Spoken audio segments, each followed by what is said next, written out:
Hello, my fellow African brothers and sisters. Today's discussion is one that touches every African family, every African child, and the future of the continent itself.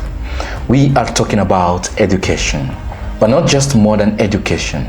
We are asking a deeper question. What happened to African education? Did Africa have its own systems of learning before colonialism? Could Africa have developed its own pace without foreign influence? And if African education has been allowed to grow naturally, where would Africa be today? This is Africa and education.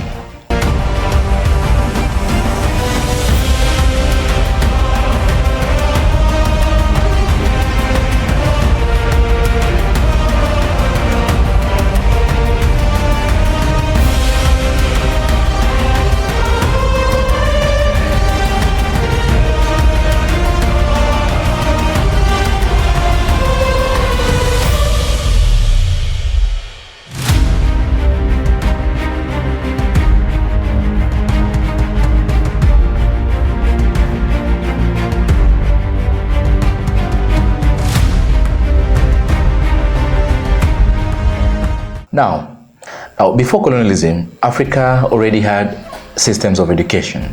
Many people today wrongly assume that education only arrived in Africa with European. That's not true. Education existed in Africa long before colonial classrooms were built.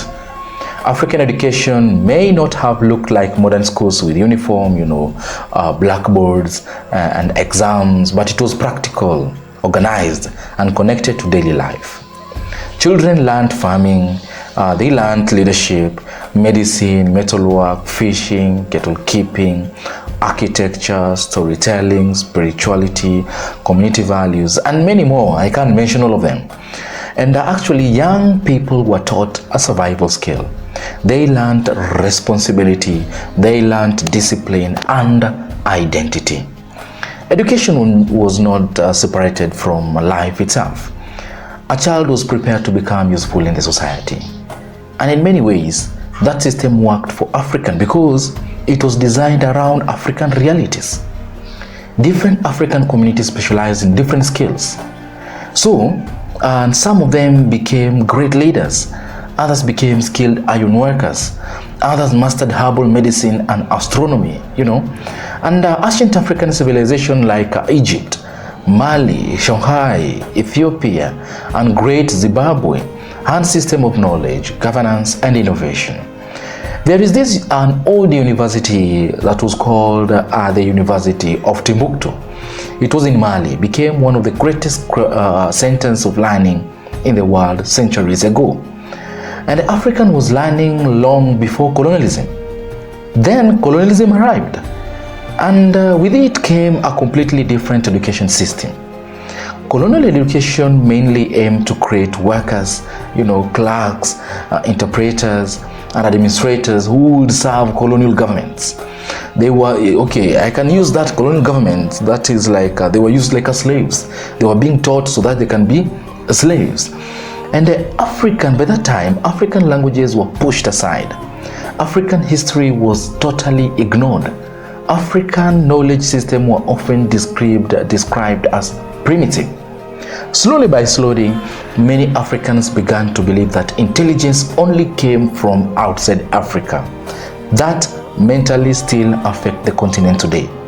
Even now, many African children grow up learning more about European history than African civilization. And this raises an important question. And I could ask, what could Africa look like if African education had continued developing naturally? And some Africans believe the continent could have developed at its own pace and built powerful systems based on African realities. And when people discuss this idea, one country that often enters the conversation is China. Automatically comes into conversation because China modernized while still strongly protecting its language, identity, and national direction. Today, China competes with and sometimes even surpasses Western countries in technology, manufacturing, infrastructure, and even innovation. China did not completely abandon its identity to become modern. And in many African tasks, or in many Africans ask, could Africa have done something similar? Could African education have evolved into something uniquely Africa, yet highly advanced? That's a very powerful thought. Imagine an African where schools taught both modern science and African knowledge, systems side by side. An African where a child learned coding while also understand African history and philosophy. An African where innovation solved African problems first. Because one challenge African faces today is that many systems were imported without fully matching African realities.